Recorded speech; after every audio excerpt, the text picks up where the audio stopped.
Oui, tout à l'heure, je faisais l'éloge de BFM Business.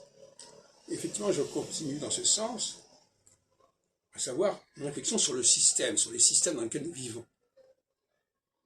Je crois que la priorité de l'intellectuel, c'est de réfléchir sur le système, sur les systèmes, sur les traditions, sur les constitutions, pas sur la philosophie ou le roman ou l'affectif, etc.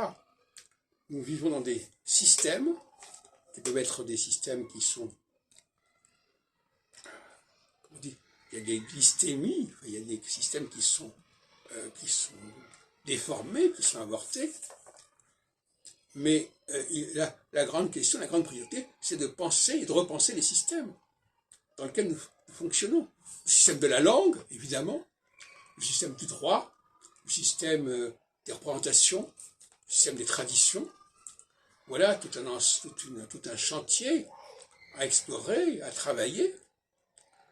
Et il ne suffit pas simplement de dire ah oui, parce que il y a aussi disons, alors voilà, il ne s'agit pas non plus d'inventer de nouveaux systèmes au nom d'une théorie générale comme cela, les êtres humains en général, etc. Nous vivons dans un système qui a été établi il y a des milliers d'années, où il y a des structures, il y a des clivages majeurs, il y a des choses qui se sont mises en place et qui sont discutables, il y a des choses qui sont une véritable réalité, et par conséquent, par exemple, la distinction entre les hommes et les femmes est systémique, elle est quelque chose de fondamental.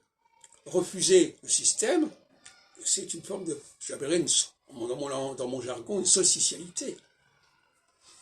C'est-à-dire, voilà, on veut être libre de dire ce qu'on veut, on est libre de devenir ce qu'on veut.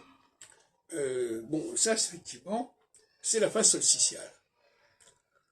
On fait éclater les structures, on fait éclater les différences, au nom d'individualité, au nom de cas individuels. En fin de compte, de manière générale, l'idée de base de la plupart des gens, c'est de dire on ne sait pas ce qu'il en est, on ne sait pas qui est qui, on ne sait pas qui fait quoi, donc on peut dire ce qu'on veut. Voilà. Quand le chat n'est pas là, les souris dansent. C'est-à-dire la carence de la science alimente des discours plus ou moins farfelus sur l'égalité, par exemple, sur la liberté.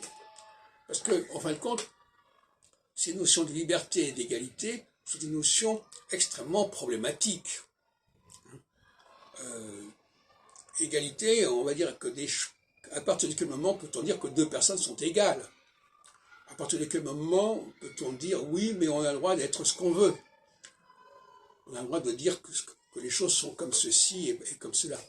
Voilà, donc finalement, là, il y a une sorte de dialogue de sourds.